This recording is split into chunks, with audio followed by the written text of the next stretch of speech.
moi, ce que je pense d'abord, c'est vrai que devant toute disparition, il faut célébrer. Ça, c'est indéniable.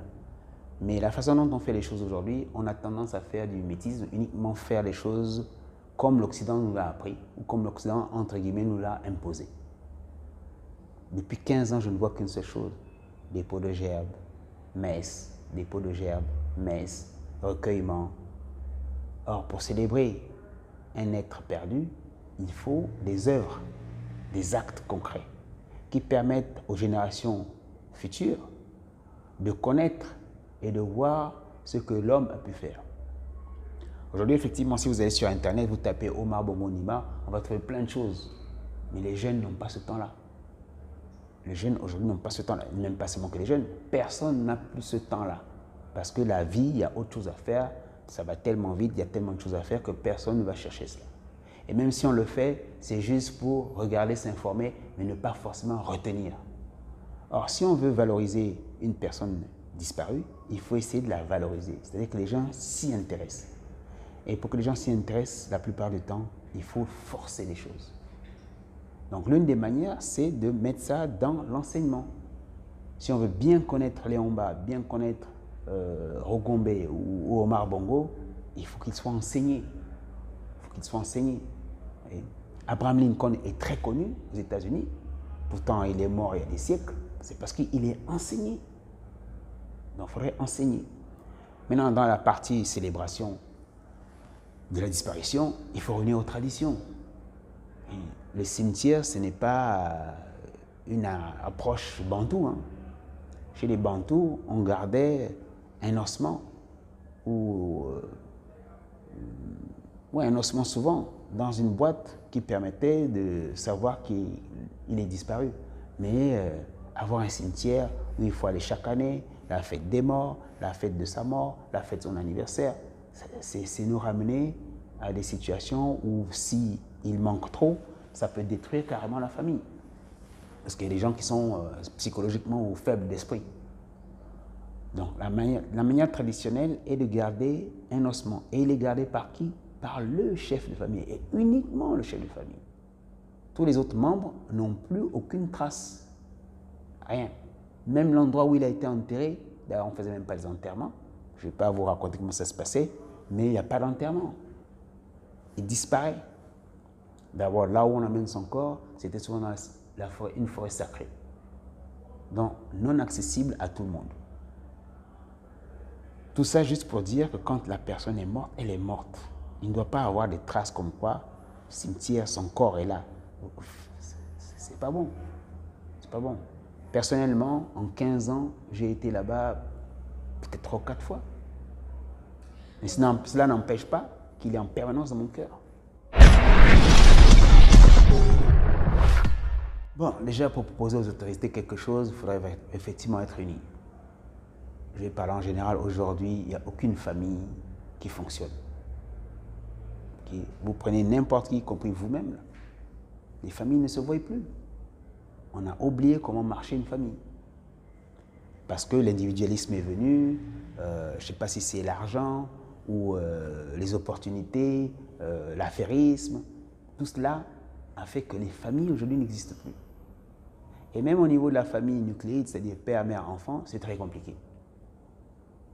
Les enfants là qui grandissent ne s'entendent même pas. Je parle de mon cas, mais je suis sûr que partout c'est pareil. J'ai questionné toutes les familles de toutes les classes. Pauvres, riches, comme on dit, tout ça là, c'est la même chose.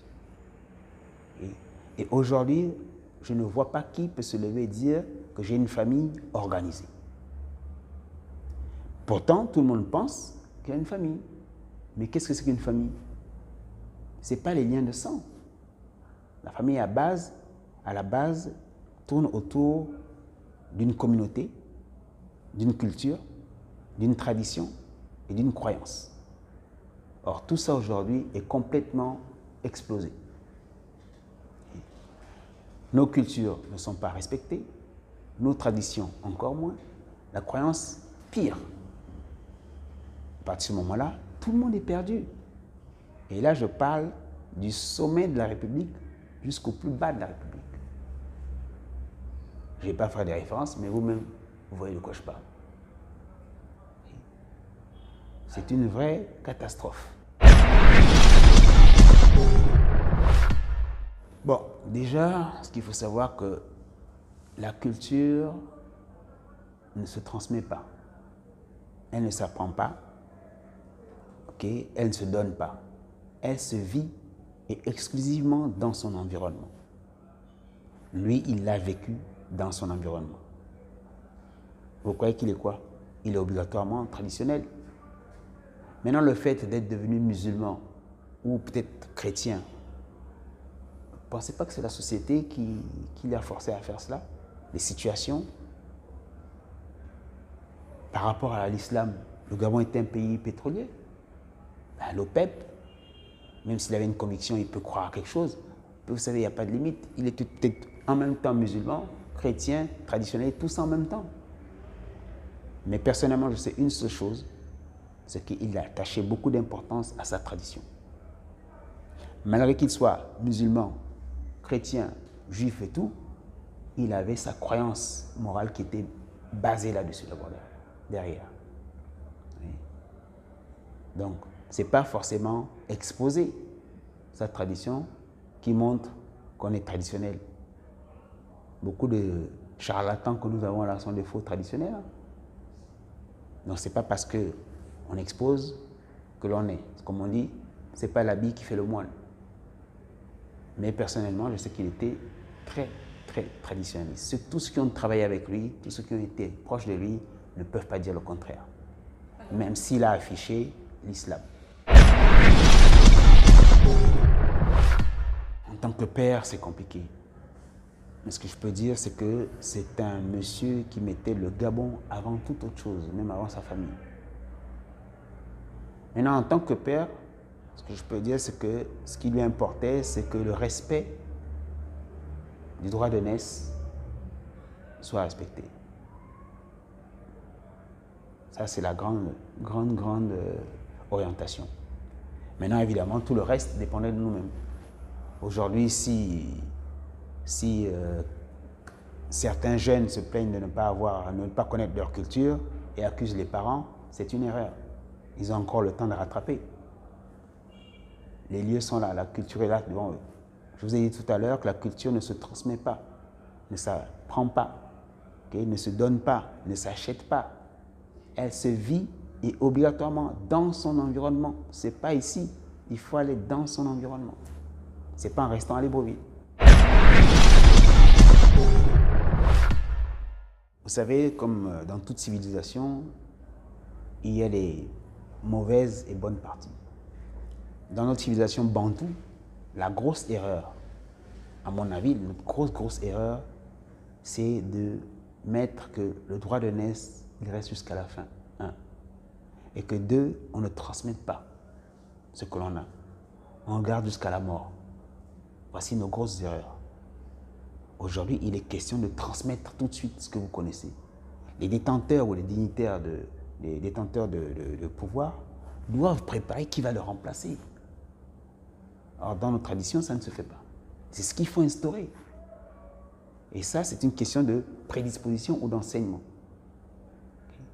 Un chef Ndjobi sait qu'il va mourir. Il doit préparer qui va le remplacer en lui montrant ce qu'il y a à faire.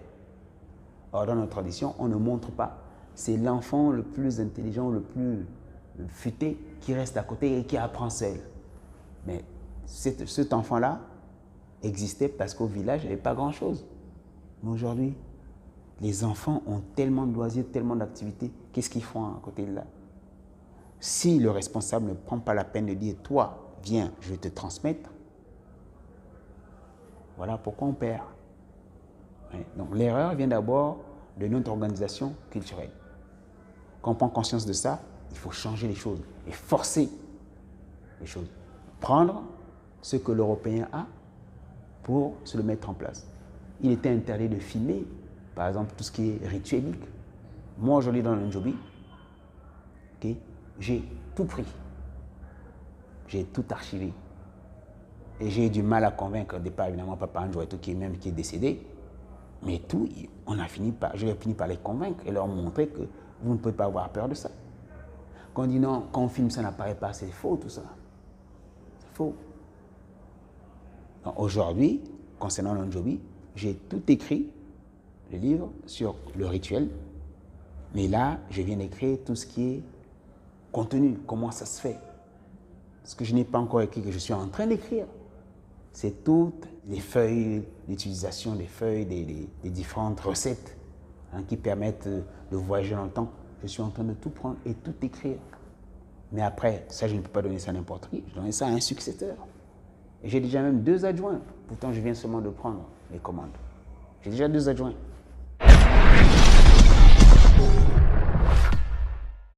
Moi, franchement, j'avais voulu faire des propositions. J'ai écrit un petit livre qui faisait la comparaison de l'approche occidentale et l'approche bantoue. J'ai fait tout un livre là-dessus que j'ai failli envoyer au Premier ministre. D'ailleurs, un de ses conseillers, j'avais contacté et j'ai bloqué. Je n'ai pas envoyé. Le dialogue est passé. Pendant tout le dialogue, moi, j'ai repris complètement ce livre-là, où je suis allé beaucoup plus loin cette fois-ci. Que de faire une simple étude comparative des 2 civilisations, je suis allé sur des propositions émanant même de moi-même, basées sur nos cultures, qui est un livre que je vais proposer directement au Premier ministre et au Président de la République. Par exemple, en termes d'approche, chez les Bantous, il y a toujours égalité entre l'homme et la femme. Vous voyez? Moi, ma proposition, par exemple, ce serait que l'Assemblée est masculin, mais le Sénat féminin. Pourquoi on veut mélanger? L'Assemblée, c'est des hommes, le Sénat, c'est des femmes. Tout simplement. Pourquoi on cherche à mélanger? Et là, il n'y a pas de question de parité. S'il n'y a que 30 femmes, et même s'il y a 1000 garçons, ce sont les 2 structures qui décident. Quelle parité on cherche? Vous voyez? Par exemple, au gouvernement, le gouvernement, c'est uniquement des ministres qui sont autour, évidemment, du Premier ministre. Mais avoir uniquement un gouvernement constitué d'une quinzaine de ministres, pas plus. Maintenant, un ministre peut avoir jusqu'à 4 directeurs de cabinet. Parce que ce sont les directeurs de cabinet qui gèrent les branches. Oui. C'est tout. Pour la défense, vraiment, j'ai tout réfléchi, tout est écrit sur la gestion d'une nation avec une approche bantoue. Alors, vous savez, il ne faut pas inventer la roue. Quand vous allez aux États-Unis, ou même en France, vous avez entendu parler du Panthéon. Tous les chefs d'État sont là-bas. C'est tout. Alors, construire un immeuble ou un site réservé à l'inhumation des différents chefs d'État. C'est un problème, ça, tout simplement. Et là, vous aurez l'histoire de tous les chefs d'État. Les élèves, on les impose à passer là-bas. Ça fait en même temps de l'économie. Les parents que nous sommes allés emmener les enfants là-bas. Plutôt que de dire, bon, Léomba, c'est Kaouf Léomba. Omar Bongo, c'est Franceville. Mais il y a un problème là. Non, vraiment, ça c'est ma proposition. Un grand monument, un grand espace dédié aux chefs d'État de ce pays.